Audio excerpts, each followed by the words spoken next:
Bah quoi? Sous prétexte que je fais du droit, j'aurais pas le droit de faire une vidéo sur ce que je regarde sur Netflix le dimanche en pyjama, maquillée, avec une tasse pour faire un placement de produit? One, two, three, hey.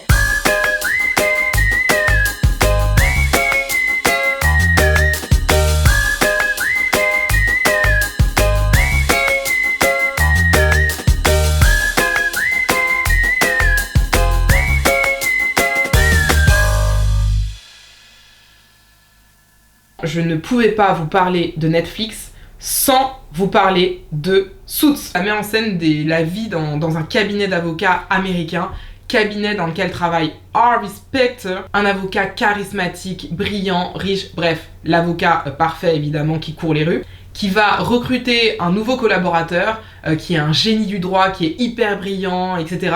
Sauf que le collaborateur en question fait croire qu'il est avocat alors qu'il n'a pas le diplôme d'avocat, donc il enfreint la loi. Et Harvey, qui travaille avec lui, va protéger son secret, mais, son secret va se retrouver en danger. Et franchement, cette série, c'était grave ma série. Je la trouvais archi bien, jusqu'à ce qu'un drame se produise. Ce drame est venu tout droit de Buckingham Palace, lorsque le prince Harry n'a rien trouvé de mieux à faire que de faire de Meghan Markle sa femme. Or, Meghan Markle travaille dans le cabinet d'avocats en question.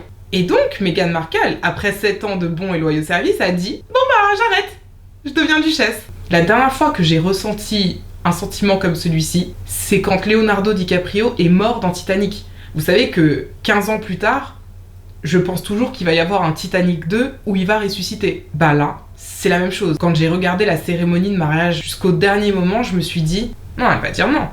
Non, elle va dire non. » Et elle a dit oui. Donc, forcément, pour nous remonter le moral, ils nous ont dit « Non mais vous inquiétez pas, elle s'en va de la série, mais on va vous mettre un nouveau personnage.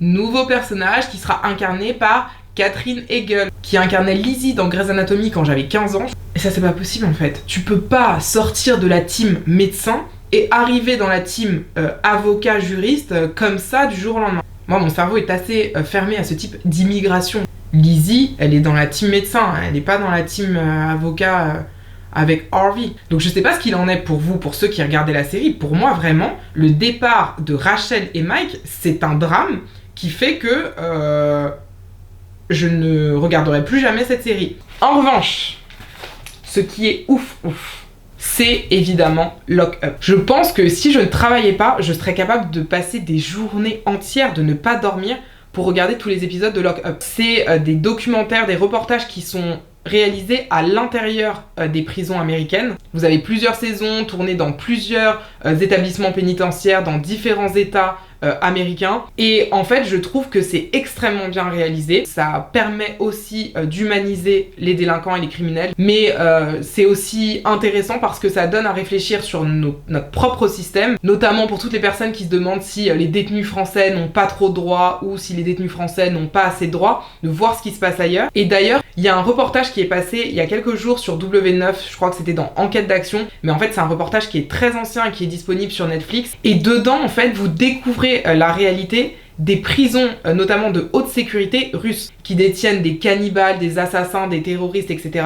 Honnêtement, une fois que vous avez vu ce reportage sur les prisons russes, je peux vous assurer que ça vous calme. Vous pouvez limite en venir à envier les prisons américaines. Le fameux cannibale en question ne voit jamais la lumière du jour. À chaque fois qu'il sort de sa cellule, il y a 3 gardes qui l'escortent avec un énorme chien qui lui aboie dessus. Il n'a jamais le droit de se déplacer hors de sa cellule en marchant debout. Il doit toujours se déplacer courbé. Bref, vous vous rendez vraiment compte que chaque État a sa vision de la protection des droits de l'homme et des droits des prisonniers. Ensuite, autre chose que j'ai regardé sur Netflix ces derniers mois, c'est la série documentaire Drug Lords.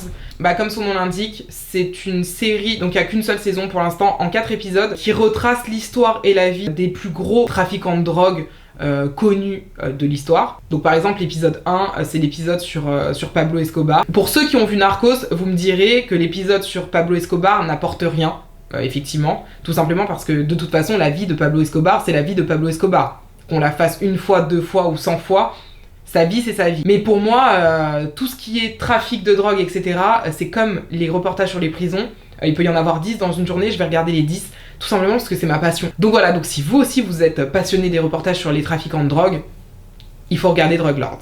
Ensuite, je voulais vous parler absolument de Black Mirror. Ce qu'il faut savoir sur Black Mirror, c'est que les épisodes sont complètement indépendants les uns des autres, donc vous pouvez regarder les épisodes de n'importe quelle saison dans n'importe quel ordre. Et en fait, Black Mirror, c'est vraiment difficile de l'expliquer cette série, parce que ceux qui connaissent pas vous diront effectivement c'est de la science-fiction, j'étais la première à le dire lorsqu'on en a parlé il y a quelques années. En fait, c'est effectivement particulier, la manière dont est tourné Black Mirror. Moi je trouve que c'est une série qui est très silencieuse, c'est-à-dire qu'il n'y a pas de bruit superflu, c'est assez lent, etc. Mais si vous regardez les bons épisodes, je pense que vous pouvez vraiment accrocher, parce que ça fait réfléchir sur les dérives de la société dans laquelle on vit, de la technologie, etc. En fait, il y a plein de choses qui nous feraient rêver d'un point de vue scientifique aujourd'hui et qui pourraient avoir des conséquences dévastatrices sur la société demain. Par exemple, l'épisode Archangel part d'un sentiment qui est légitime pour tous les parents, c'est le fait d'avoir peur pour leurs enfants. Et donc, dans cet épisode, la société va permettre que vous puissiez protéger votre enfant en lui injectant une espèce de puce dans la tête.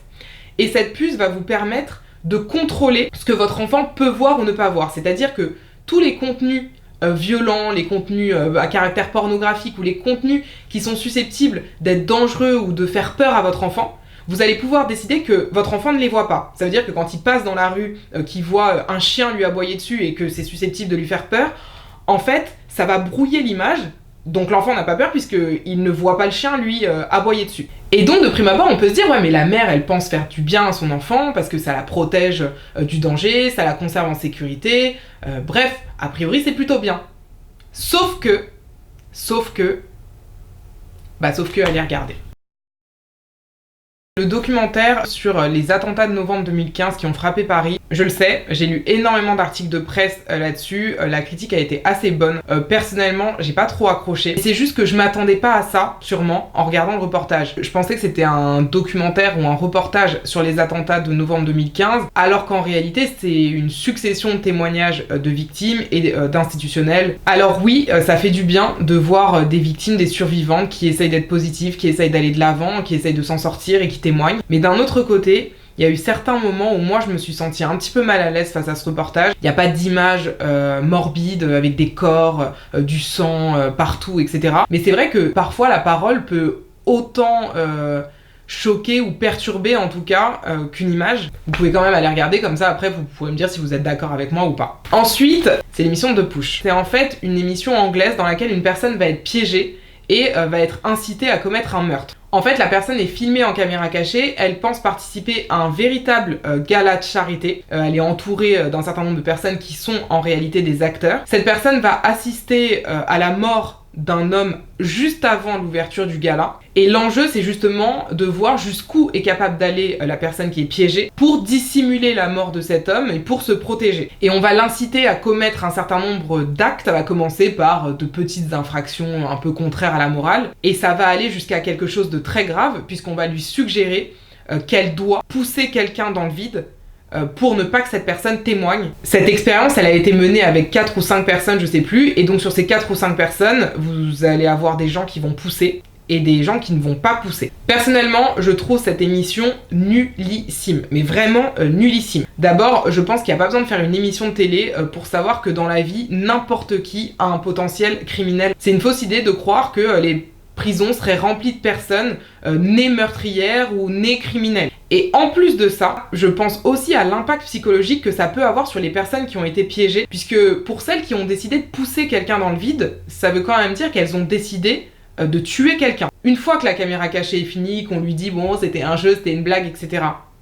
Dans les jours qui suivent, les semaines qui suivent et les mois qui suivent, il n'y a rien qui nous dit que la personne ne va quand même pas être empreinte d'un certain sentiment de culpabilité ou qu'elle ne va pas se déconsidérer, qu'elle ne va pas se juger, etc. Donc même d'un point de vue de la psychologie de la personne piégée, moi je trouve ça extrêmement dangereux, vraiment. Ah merde! J'ai fait toute la vidéo, j'ai pas bu une seule fois dans ma tasse placement de produit.